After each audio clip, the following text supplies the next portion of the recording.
Ladies and gentlemen, it's a bit funny, perhaps, that the first thing I should say tonight is that I agree with virtually everything the Honourable Lady said. The problem is, she talked about Europe. She didn't talk about the European Union. And we must make it very, very clear.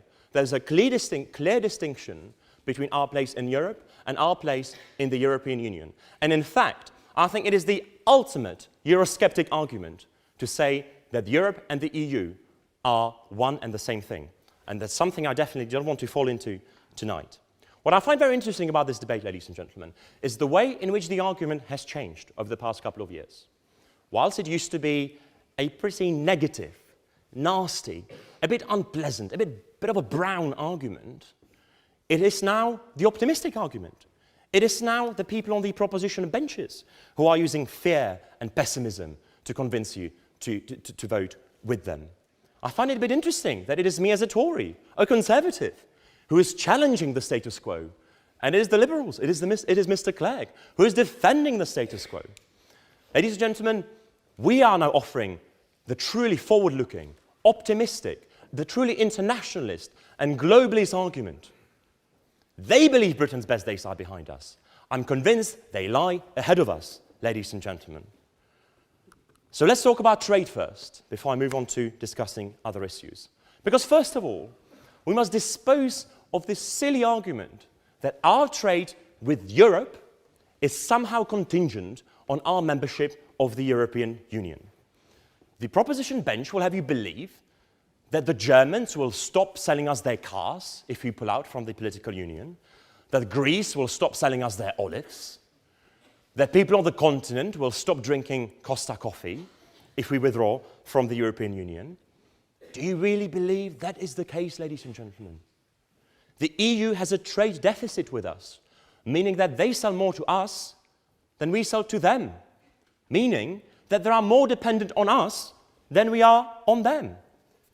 Do you really believe, ladies and gentlemen, that Germany will stop trading with Britain, Germany's biggest business partner, if we were to decide that we no longer want to send MEPs to Brussels or Strasbourg or wherever they happen to be sitting that week?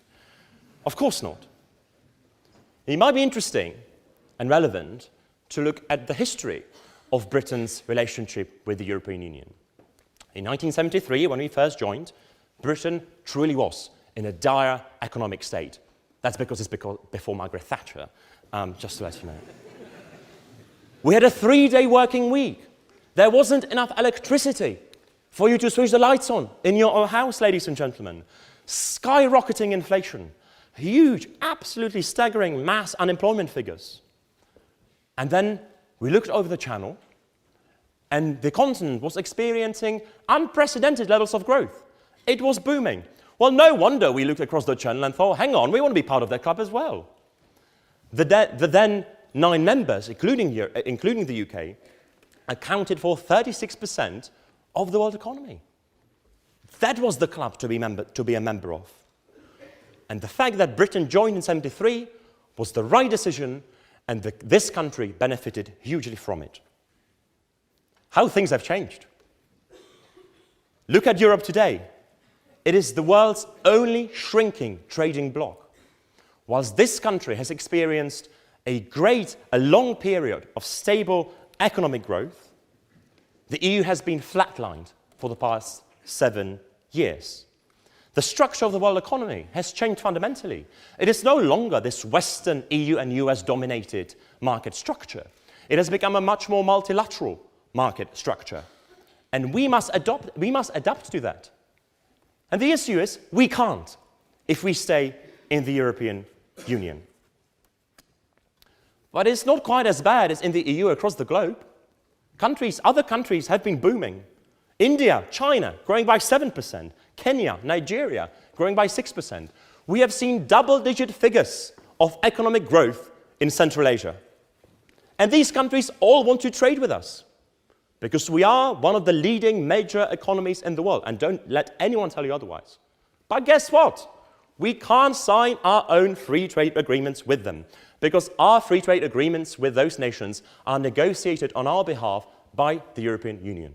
Or rather, should be, but are not negotiated on our behalf by the European Union. The EU has suspended free trade negotiations with India. it has been negotiating with Mercosur, which is the trading area in South America, since 1999. That's 16 years, ladies and gentlemen. That's 16 years of foregone profit for our economy. We don't have free trade with India because Italian textile manufacturers are too worried. They don't want to face the competition from cheap Indian labor. Of course, differences in interests between different European countries are inevitable and fully understandable. Our economies are very, very different.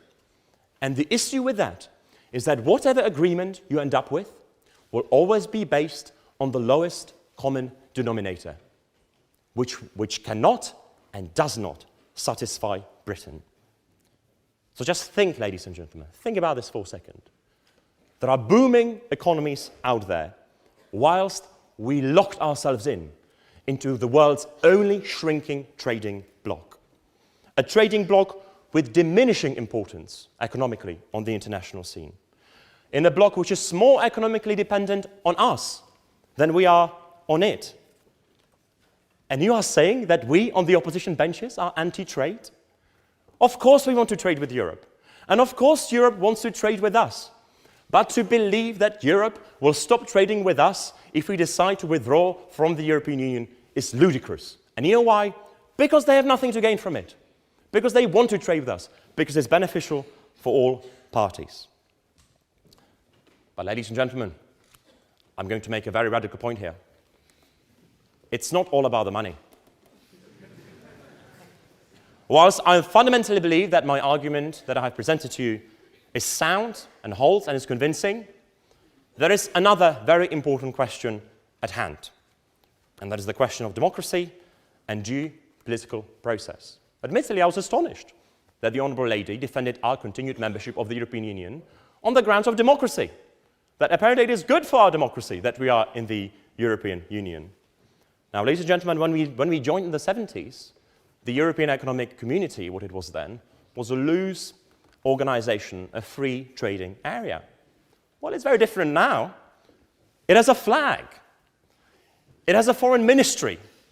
It has an embassy. It has embassies all over the world. It has a president. It has common European citizenship. It has a national anthem.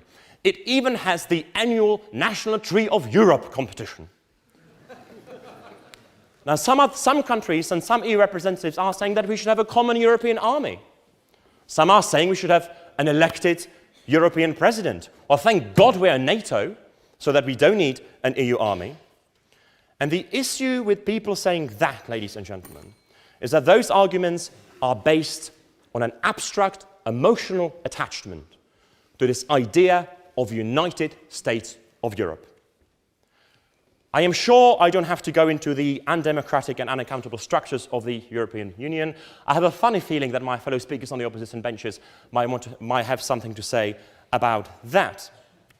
What I found very interesting, however, when I ran for the European Parliament, was running my campaign, when I talked to people in different member states, in different countries in Europe, they find the idea of this British weird obsession with parliamentary sovereignty really quite bizarre. And you know what? Fair enough. If your country has undergone one or two bloody revolutions over the past couple of decades, if your parliament and your government has served the interests of another country for decades, as was the case in Eastern Europe, if your average MP is pretty much corrupt most of the time, as is indeed often the case in Southern Europe, no wonder you don't have much of a confidence in your national parliament. But let me tell you one thing, ladies and gentlemen. I believe that Britain's political system and Britain's democracy is one of the best ones in the world, if not the best one. And the truth is, Europe is moving towards a federal superstate. Fact. Objectively true. It's not even sound, it's just the objective truth. And they have to. And rightly so, because they have recognized, especially in the Eurozone, you can't have a monetary union without a fiscal union. Truly, and indeed, they need to integrate their national budgets, etc., etc. And it's the right thing for them to do. So I'm running out of time, sir. Thank you, though. And the problem is, it has been this annoying British voice in the corner that has been preventing this further European integration for decades. So let them get on with it. Let them integrate their national governments. Let them undergo this political amalgamation, whilst Britain can look further to the horizon. It's not an isolated Britain. It's not a little England. It's a truly global force that is looking to trade not with Slovenia, indeed, including as well with Slovenia and Estonia and Hungary and the Czech Republic, but also with India and China and Brazil and all those booming, emerging, huge economies in the world.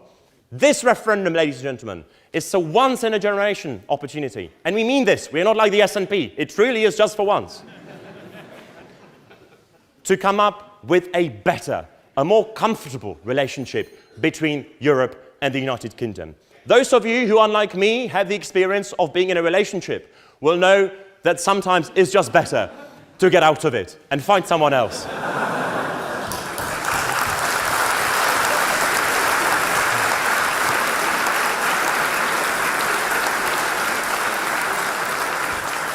So don't give in. Don't give in to fear, ladies and gentlemen. Believe in Great Britain that can be greater still. I urge you to oppose the motion.